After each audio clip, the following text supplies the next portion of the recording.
तो आज एक इम्पोर्टेंट टॉपिक पे हम लोग बात करेंगे कि इंडिया में अगर सबसे बड़ा प्रॉब्लम है आज के टाइम में वो है अनएम्प्लॉयमेंट। तो मैक्सिमम बच्चे जो है उनको एम्प्लॉयमेंट नहीं मिल पा रहा है। तो आज हम लोग चर्चा करेंगे ऐसे 5 पॉइंट में जिस पॉइंट को बच्चे अनदेखा कर देते हैं और इसके बेसिस पे उनको जॉब मिलना काफ़ी मुश्किल हो जाता है। और आज के जो स्टैटिस्टिक्स है, इंडिया का जो स्टैटिस्टिक्स है, every year in India around 1 crore students are getting graduated. Out of this 1 crore अगर कुछ बच्चे एमबीए कर रहे हैं from the MBA background, out of 4 student 1 student is getting placed. और एमसीए और बीटेक का अगर बात किया जाएगा तो उससे out of the 5 student 1 student is getting placed. And from the normal graduation background out of 10 student 1 student is getting placed. तो ये है स्टैटिस्टिक्स भारत का।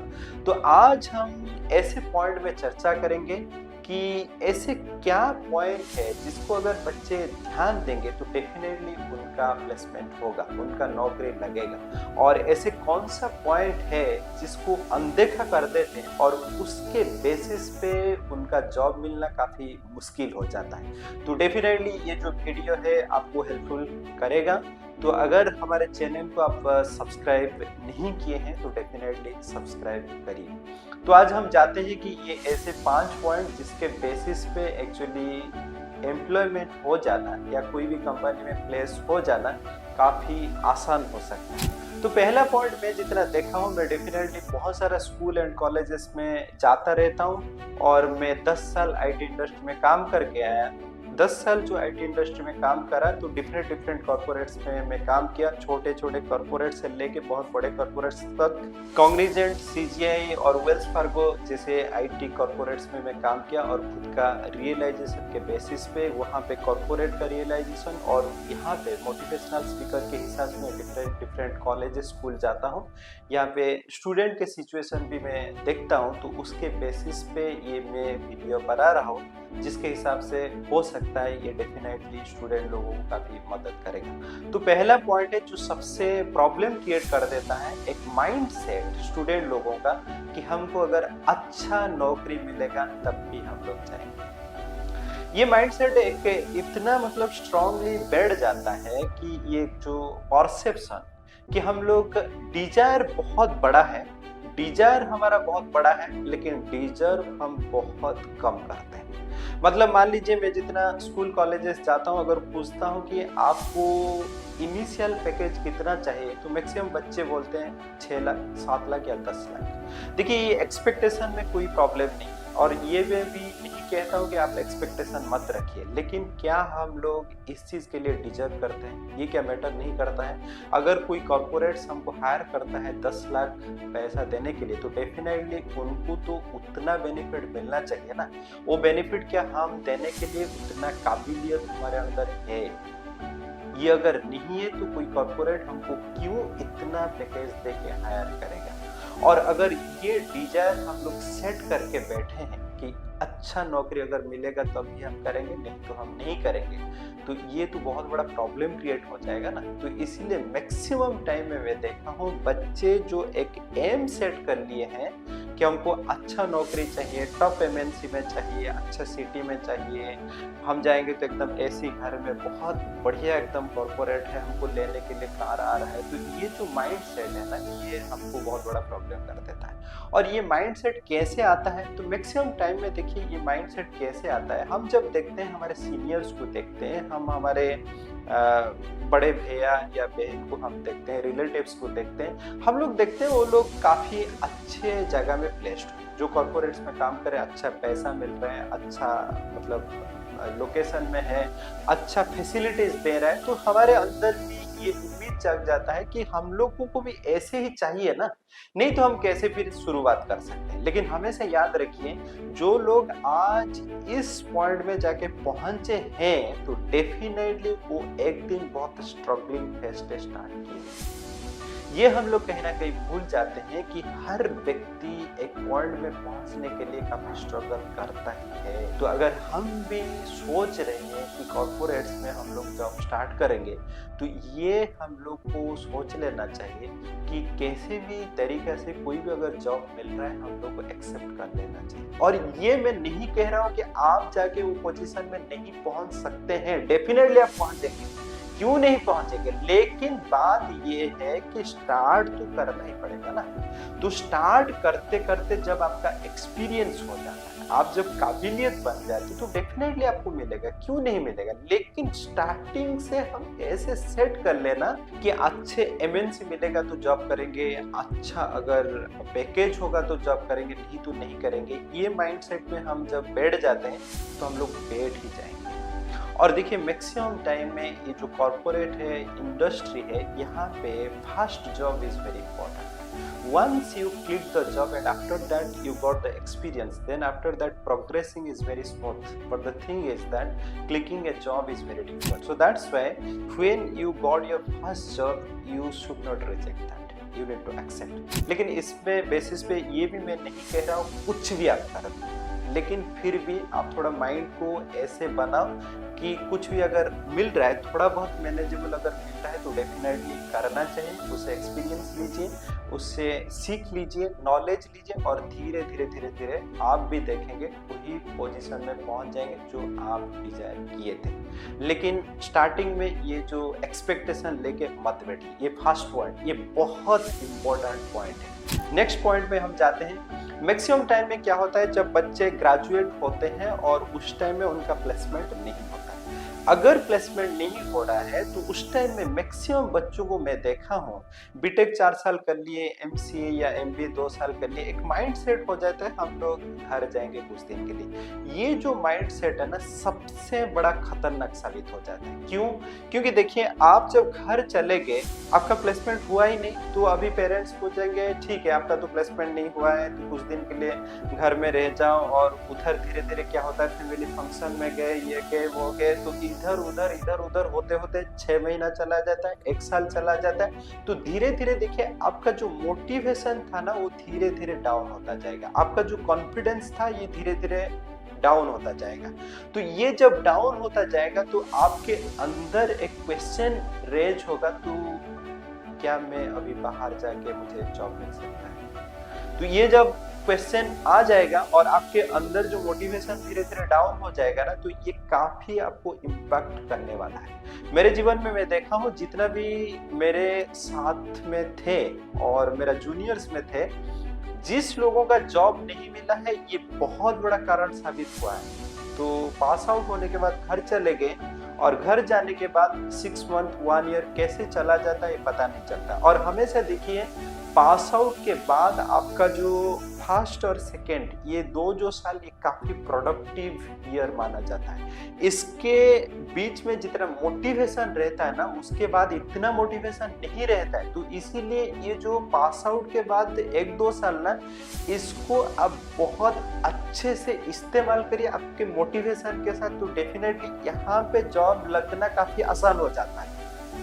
उसके बाद एक तो है मोटिवेशन घट जाता है, कॉन्फिडेंस घट जाता है, और तीसरा है आपको कोई भी कंपनी में अगर आप जा रहे हैं तो वहां पे क्वेश्चन आ जाता है, why you have lost this 1 और 2 इयर्स और 3 years 4 years, what you have done. आपके पास ऐसे कोई जवाब नहीं रहेगा उनको उत्तर देने के लिए। तो ये है दूसरा पॉइंट है जो आप पास आउट होने के बाद डेफिनेटली काफी एग्रेसिवली आप अभी लग जाइए कैसे एक जॉब को क्लिक करने के लिए। अभी तीसरा पॉइंट में जाएंगे। तीसरा पॉइंट ये है कि आप जब जॉब सर्च कर रहे हैं तो एक सुइटेबल एनवायरनमेंट में आपको जॉब सर्च करना चाहिए। सुइटेबल एनवायरनमेंट का मतलब क्या है? सुइटेबल एनवायरनमेंट का मतलब क्या है? जैसे मान लीजिए अगर कोई बीटेक या एमसीए किए हैं, तो बीटेक या एमसीए किए हैं तो डेफिनेटली मैक्सिमम चांसेस कि वो लोग आईटी में जाएंगे। तो जब आईटी में ही आपका मैक्सिमम चांसेस है तो आपको तो ऐसे सिटी में रहना चाहिए जहां पे आईटी रिलेटेड अपॉर्चुनिटी बहुत ज्यादा है। जैसे मान लीजिए कोई स्टूडेंट अगर भुवनेश्वर से पास आउट हुए हैं और भुवनेश्वर में ट्राई कर रहे हैं, तो definitely Bhubaneswar is not the right city to search for the fresher. इतना फ्रेशर लोगों के लिए आईटी में जॉब का रिक्वायरमेंट नहीं आता है। तो वो लोग मान लीजिए हैदराबाद में जाके कुछ कोर्स कर रहे हैं या बेंगलोर में जाके सर्च कर रहे हैं या पुणे में जाके सर्च कर रहे हैं, तो वहाँ पे डेफिनेटली बहुत ज़्यादा चांसेस बढ़ जाता है उनका नौकरी लग जाने का। हो सकता है आप बेंगलोर या पुणे में आप एक्सपीरियंस लेने के बाद आपका होम टाउन भुवनेश्वर में है, आप स्विच कर सकते हैं, ये आसान है। लेकिन आपको फर्स्ट एक भुवनेश्वर में जॉब मिलना ही काफ़ी मुश्किल हो जाता है। तो देखिए इनिशियली क्या होता है, हम लोग जब जॉब सर्चिंग मोड में है ना, हमको काफ़ी इंटरव्यू मिलना काफ़ी ज़रूरी है। ये होता है हम लोग इतना टेक्निकली साउंड नहीं होते हैं, हम इतना टेक्निकली साउंड नहीं होते हैं। हम जब रेगुलर बेसिस पे इंटरव्यू में जा रहे हैं, कैसे टाइप का क्वेश्चन कर रहे हैं, वो क्वेश्चन को जब हम फेस कर रहे हैं उससे ही हमको पता चल जाता है किस टाइप का क्वेश्चन कर रहे हैं, कैसे उनको आंसर देना होता है, कॉन्फिडेंस बिल्ड होता है। तो ये सब चीज़ कैसे होता है ना, रेगुलर बेसिस पे इंटरव्यू मिलने से।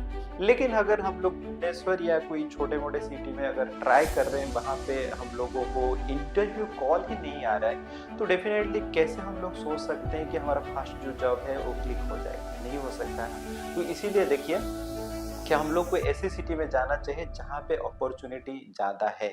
मान लीजिए एमबीए का अगर बात किया जाएगा, तो एमबीए के फील्ड में आज के टाइम में मैक्सिमम क्या हो रहा है, मार्केटिंग टाइप का जॉब काफ़ी अवेलेबल है। मार्केटिंग का जॉब अभी देखिए कोई भी सिटी में अवेलेबल है। तो इसीलिए अगर एमबीए करने के बाद भुवनेश्वर या कोई सिटी में वो ट्राई कर रहे हैं, दैट इज़ ओके।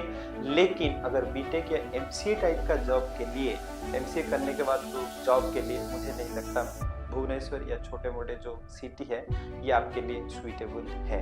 अभी जाएंगे हम फोर्थ पॉइंट में क्या होता है, मैक्सिमम टाइम में, आज के टाइम में मैं मैक्सिमम देख रहा हूँ बच्चे अभी रिस्पॉन्सिबिलिटी लेने के लिए तैयार हैं। मैक्सिमम क्या होता है ना, जब आप नया जॉब में ज्वाइन कर लिए, मान लीजिए कोई छोटा मोटा कंपनी में आप ज्वाइन कर लिए, तो ज्वाइन करने के बाद ना इनिशियल जो पीरियड है ये काफी अनकंफर्टेबिलिटी होता है, सबके लिए होता है। मान लीजिए कोई है जो उनको बहुत बड़े कॉर्पोरेट्स में मिल गया, काफी एम्प्लॉय है, उनका फैसिलिटी बहुत बढ़िया है, तो उनको तो डेफिनेटली बहुत अच्छा लगेगा। लेकिन ऐसे बहुत सारे बच्चे हैं जिसको इस टाइप का अपॉर्चुनिटी नहीं मिलता है, कॉलेज से उनको प्लेसमेंट नहीं होता है, तो उस समय में क्या होता है, तो उनको तो इतना बड़े कॉर्पोरेट्स नहीं मिलता है, तो छोटे मोटे जब कॉर्पोरेट्स मिलता है उधर उधर जाते हैं, इनके इच्छा के हिसाब से काम नहीं मिलता है, तो ये थोड़ा डिमोरलाइज हो जाते हैं और फटाफट सोचते हैं नहीं यार छोड़ दो, नहीं होगा, ये नहीं करना चाहिए। तो देखिए इनिशियल जो पीरियड है, एक अनकंफर्टेबिलिटी सिचुएशन है ना, उसको झेल। जैसे मान लीजिए कैसे होता है, जैसे मान लीजिए कोई आर्मी या एयरफोर्स का जो ट्रेनिंग होता है ना, तो ट्रेनिंग काफ़ी डिफिकल्ट होता है। उनका जो 1-2 साल का ट्रेनिंग है ना, ये काफ़ी डिफिकल्ट होता है, और जो ये ट्रेनिंग को टॉलरेट कर लिए उसके बाद उनको जीवन फिर सहज हो जाता है। तो ऐसे ही इनिशियली जो टाइम पीरियड है कोई भी कॉर्पोरेट में ज्वाइन करने के बाद काफ़ी अनकंफर्टेबिलिटी हो सकता है। जैसे अनकंफर्टेबिलिटी क्या क्या आता है, तो मैक्सिमम टाइम में मैं खुद के रियलाइजेशन से बोल रहा हूँ। देखो इनिशियली क्या होता है, हम लोग इतना टेक्निकली साउंड नहीं, या कॉर्पोरेट्स में कैसे टाइप का काम करना होता है हमको पता नहीं। हम तो पढ़े हैं लेकिन काम तो किए नहीं ना, और मैक्सिमम टाइम में हम पढ़े हैं या कोचिंग सेंटर में कुछ डॉमी प्रोजेक्ट किए हैं, लेकिन हम तो लाइव प्रोजेक्ट कभी किए ही नहीं। तो काफ़ी अनकंफर्टेबिलिटी सिचुएशन आ सकता है। हम टेक्नोलॉजी के साथ इतना अक्वेंटेड नहीं है, हम टेक्निकल टर्म के साथ अक्वेंटेड नहीं है, एनवायरनमेंट के साथ अक्वेंटेड नहीं है, कॉर्पोरेट्स के लोगों के साथ अक्वेंटेड नहीं है, तो ये डेफिनेटली एक अनकंफर्टेबिलिटी सिचुएशन क्रिएट करता है। हमारे मन में काफ़ी ये आता है शायद मैं इतना मतलब सुइटेबल नहीं हूँ यहाँ के लिए, और कभी कभी ये होता है कि ये तो कंपनी बहुत छोटा है, जैसे छोटा बिल्डिंग है, यहाँ पे क्या काम करेंगे, लोग इतना अच्छे से बात नहीं करते हैं, तो छोड़ो यार, छोड़ देते हैं। नहीं, ये नहीं करना चाहिए, आप बस टॉलरेट करिए। आप बस टॉलरेट कर लीजिए, मान लीजिए वही देखिए जो अनकंफर्टेबिलिटी सिचुएशन ये ज़्यादा दिन तक टिकता नहीं। आप अगर धीरे धीरे सिचुएशन को हैंडल करेंगे, लोगों के साथ मिलेंगे, पूछेंगे और जानने के लिए कोशिश करेंगे, तो ये हो सकता है 6 मंथ के बाद, 1 ईयर के बाद आप काफ़ी कंफर्टेबल हो जाएंगे वो सिचुएशन। और देखिए इनिशियल हम जब कोई भी कॉर्पोरेट्स में काम कर रहे हैं, ऐसा तो नहीं हम लोग जिंदगी भर उधर काम करेंगे, ऐसे तो नहीं ना। तो हम लोग बस हर जगह में आप कोशिश करिए मैक्सिमम कैसे आप लर्निंग करेंगे, जो एम्प्लॉय लोगों के साथ अच्छा रिलेशनशिप हम लोग रख सकते हैं, हम लोग सीख सकते हैं, हमारा कॉन्फिडेंस लेवल हम लोग बढ़ा सकते हैं, तो फिर धीरे धीरे हम लोग और कहाँ पे चले जाएंगे, बस ये हो जाएगा। तो इसीलिए देखिए हमेशा क्या करना चाहिए कि टॉलरेट करना चाहिए, at the same time you just learn all this thing. और एक बहुत बड़ा ये हो जाता है, अगर इनिशियली जॉब मिला है और हम लोग बहुत ज़्यादा कुछ जानते नहीं, एक डर भी रहता है हम लोग निकाल देंगे क्या। यूजुअली देखिए कॉर्पोरेट्स क्या करता है ना, एक कोई भी एम्प्लॉय को हायर करने के बाद एक तो है उनको हायर करने के लिए काफ़ी उनका एफर्ट लगता है, मैन पावर मनी पावर बहुत ज़्यादा लगता है, टाइम भी बहुत ज़्यादा वेस्ट होता है, तो इसीलिए किसी को अगर हायर किए हैं इतना जल्दी निकालते नहीं। लेकिन उस टाइम में अगर हमारा बिहेवियर में बहुत ज़्यादा प्रॉब्लम है तो तब भी निकाल सकते हैं। तो इसीलिए देखिए बहुत ज़्यादा हम्बल रहे, अगर टेक्नोलॉजी नहीं आ रहा है, बहुत कुछ काम नहीं कर पा रहे, बहुत बड़ा प्रॉब्लम नहीं है। लेकिन उस टाइम में क्या करना चाहिए कि मैनेजर जो कह रहे हैं अगर थोड़ा स्ट्रेचिंग करने के लिए बोल रहे हैं, स्ट्रेचिंग का मतलब होता है, मान लीजिए आपका ऑफिस टाइम है 9 to 6, तो हम लोग 9 to 6 के बाद फिर मैनेजर कह रहे हैं कि अभी थोड़ा काम का प्रेशर है, आपको थोड़ा और 2-3 घंटा बैठना पड़ेगा, ठीक है सर, हम लोग बैठ जाएंगे। तो ये जो हम लोग अगर जैसे टाइप का रिक्वायरमेंट है उसके हिसाब से काम कर रहे हैं, जो हमारे सीनियर है उनको थोड़ा पोलाइटली बात कर रहे हो, अगर गाली भी दे दिए हम लोग सहन कर लेते हैं, तो फिर ये क्या करता है ना, धीरे धीरे हम आराम से उस सिचुएशन को हैंडल कर लेते हैं। और ये करना ही पड़ता है यार, सबको करना पड़ता है। कोई भी ऐसे व्यक्ति नहीं जो मैनेजर आपके कॉर्पोरेट्स में है वो भी इस सिचुएशन दे के गया है, हर व्यक्ति जाता है। तो ये सिचुएशन को आप अडेप्ट करिए। तो ये हो गया 4th पॉइंट। और 5th पॉइंट जो है, 5th पॉइंट है मैक्सिमम टाइम में क्या होता है, बच्चे उम्मीद में रह जाते हैं कि मेरा रेफरेंस में जॉब लग जाएगा। 5th पॉइंट ये है, मैक्सिमम बच्चे इस उम्मीद में रह जाते हैं कि मेरा रेफरेंस में जॉब लग जाए। और मैक्सिमम टाइम में ये जो उम्मीद में बैठने वाले लोग हैं ना, ये कौन होते पता है, लड़के। उनका यही उम्मीद होता है कि मेरा दूसरे का वो भैया है, उधर का ये है, उधर का वो है, इस चक्कर में रह के ना उनका सबसे ज़्यादा बर्बाद होता है। देखिए मैं जितना देखा हूँ आईटी इंडस्ट्री में अपॉर्चुनिटी बहुत ज़्यादा है, आप जितना आपको खुद को तैयार किए हैं उसके बेसिस पे आपको मिलेगा, इसका कोई प्रॉब्लम नहीं है। लेकिन अगर हम लोग हमेशा रेफरेंस पॉइंट में हम लोग वेट करके रहे हैं तो रेफरेंस में होगा या नहीं होगा इसकी कोई उम्मीद नहीं। और दूसरा चीज़ है, देखिए जब हम ये उम्मीद में रहते हैं रेफरेंस में हो जाएगा तो हम कहीं ना कहीं खुद को उतना प्रिपेयर नहीं कर पाते, क्योंकि हम तो ये उम्मीद में रहे वो तो कर देंगे ना, तो कर देंगे। और वो भी ऐसे ही आपको उम्मीद दिखाते रहेंगे, हाँ हाँ हो जाएगा, वो मैनेजर आया नहीं, वो प्रोजेक्ट ये है, वो थोड़ा इधर गया है। तो ऐसे करते करते करते करते आपका टाइम बर्बाद हो रहा है और ज़्यादा कुछ नहीं हो रहा है। तो इसके हिसाब से ज़्यादा रेफरेंस ये सब में मत रहिए। और मैं जितना देखा हूँ जीवन में मैक्सिमम टाइम में ना, हमेशा देखिए कॉलेज में जो बच्चों का प्लेसमेंट होता है उससे अच्छा ये बच्चे करते हैं जो ज़्यादा स्ट्रगल करके उनको जॉब मिला है। तो इसीलिए इसके लिए भी आप बहुत दुखी मत होइए कि मेरा कॉलेज में प्लेसमेंट नहीं हुआ है। मैं जीवन में भी देखा हूँ, हम लोग बेंगलोर के और वहाँ पे स्ट्रगल किए, हमको जॉब मिला। और इसका पॉइंट भी मैं बोलता हूँ क्यों, मतलब जो स्ट्रगल करके जॉब मिलता है वो क्यों करियर में ज़्यादा तरक्की करते हैं, मैं इसका पॉइंट भी बोलता हूँ। देखो मैक्सिमम टाइम में क्या होता है कि जो बच्चे कॉलेज पढ़ रहे थे और उसके बाद प्लेसमेंट हो गया, मैक्सिमम टाइम में क्या होता है उनका बड़े बड़े कॉर्पोरेट्स में होता है। तो प्लेसमेंट होने के बाद जब वहाँ पे गए, सब फ्रेशर्स हैं, काफ़ी माहौल बन जाता है, पार्टी चलता है, कभी इधर घूमने के लिए चलते हैं, तो एक काइंड ऑफ एक कंफर्ट जोन क्रिएट हो जाता है। और उनको हो सकता है कुछ टेक्नोलॉजी में ट्रेनिंग दिए या ट्रेनिंग नहीं दिए, तो उसके बेसिस पे एक तो टेक्निकली कभी कभी साउंड नहीं हो पाते, कभी कभी होता है कंफर्ट जोन में बैठ जाते हैं, और तीसरा पॉइंट होता है उनको पता नहीं है कि एक जॉब के लिए कितना स्ट्रगल करना पड़ता है, कि एक रिज्यूम लेके कोई भी कॉर्पोरेट्स में आगे, कोई कॉर्पोरेट्स के आगे लाइन लगाकर खड़े रहना, वेट करना, इंटरव्यू देना, और 2-3 राउंड इंटरव्यू देना, वेट करना, ये इतना क्या क्या प्रोसेस होता है ये इनको पता नहीं होता है। तो इसीलिए मैक्सिमम टाइम में जिसको कॉलेज में प्लेसमेंट हुआ होता है तो वो लोग जाते हैं और वहाँ पे लंबा टाइम तक रह जाते हैं। ऐसे मैं नहीं कह रहा हूँ कि सबके साथ ये होता है, लेकिन मैक्सिमम टाइम में। लेकिन जो बच्चे देखिए उनको कॉलेज में प्लेसमेंट हुआ नहीं, उसके बाद कोर्स किए, सीखे, और उसके बाद फिर जाके रिज्यूम लेके डिफरेंट डिफरेंट कॉर्पोरेट्स में गए, लाइन में खड़े हुए, वेटिंग किए, इंटरव्यू दिए और आए, इनको कितना सीखने के लिए मिलता है। पूरा जो प्रोसेस है ना, कैसे मतलब इंटरव्यू में जाते हैं, सब प्रोसेस पता है। तो ये क्या करते हैं, जब नया नौकरी मिलता है पहले तो ये कॉन्फिडेंस बिल्ड करते हैं, टेक्निकली सीखते हैं, और दूसरा चीज़ है इनको तो पता है कि कैसे इंटरव्यू जाते हैं, तो ये धीरे धीरे धीरे धीरे फिर क्या होता है, तरक्की करना स्टार्ट कर देते हैं। और एक पॉइंट में मैं कहना चाहता हूँ, जो मैक्सिमम बच्चे क्या करते हैं, पास आउट हो जाने के बाद ऐसे ऐसे कोचिंग सेंटर में ज्वाइन करते हैं, जो कोचिंग सेंटर उनको उम्मीद दिलाते हैं कि आप अगर ये कोर्स कर लेंगे तो हम लोग प्लेसमेंट दे सकते हैं। ये मैक्सिमम टाइम में बहुत सारे कोचिंग सेंटर ऐसे हैं जो फ्रॉड साबित होते हैं, ये लोग नहीं दे पाते और आपसे काफ़ी पैसा ले लेते हैं। मान लीजिए कोई का कोर्स करिए, इसका अमाउंट है 1 लाख या 2 लाख या 3 लाख, उसके बाद हम लोग जॉब दे देंगे, ये दे देंगे, लेकिन मैक्सिमम टाइम में वो लोग जॉब नहीं दे पाते हैं। तो मैं जितना देखा हूँ, सबसे अगर बेस्ट कोर्स, अगर आईटी रिलेटेड आपको कोर्स करना है, सबसे बेस्ट प्लेस है हैदराबाद।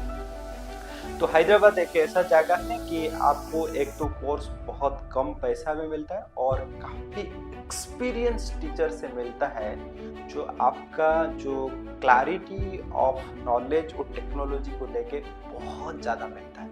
और दूसरा चीज़ है, आप देखिए कि आप जब कोर्स कर रहे हैं उस टाइम में ये माइंडसेट मत रखिए जैसे हम लोग पढ़ाई करते वक्त एक कोर्स कर लिए, थोड़ा बहुत कुछ सीख लिया और एग्जाम में जाके लिख लेंगे, ऐसे तो नहीं होता है ना। अभी जो कोर्स कर रहे हैं, just after completion of this course I will go to the industry and I will work, ऐसे बेसिस पे सीखिए। जब सीख रहे हैं ना, प्रैक्टिकली करिए, क्योंकि ये आप जस्ट कोर्स कंप्लीट होने के बाद जाके आप प्रोजेक्ट के काम करेंगे, तो उस हिसाब से सीखिए, थ्योरी सीखिए और प्रैक्टिकली भी सीखिए, तो फिर आपका कॉन्फिडेंस बिल्ड होगा, आप जाके इंटरव्यू अच्छे से दे सकते हैं और आपका जो प्लेसमेंट लग सकता है। तो आज देखिए हम लोग इस पॉइंट में चर्चा किए हैं। मुझे लग रहा है ये जो पॉइंट है, इसको अगर हम लोग देखेंगे, डेफिनेटली कोई भी बच्चा ऐसा नहीं उनका जॉब ही लगेगा। देखिए सबसे इम्पोर्टेंट मैं बात कहता हूँ, आप ये ध्यान दीजिए, just after the pass out this is the very productive year, you just keep motivated, you just go to the right place, do the right course, and with your full dedication you just involve how to get a job, definitely you will get a job. So I will tell that all the best all the students who are getting graduated. अगर आपको फिर भी कुछ ऐसे help चाहिए तो definitely आप message करें।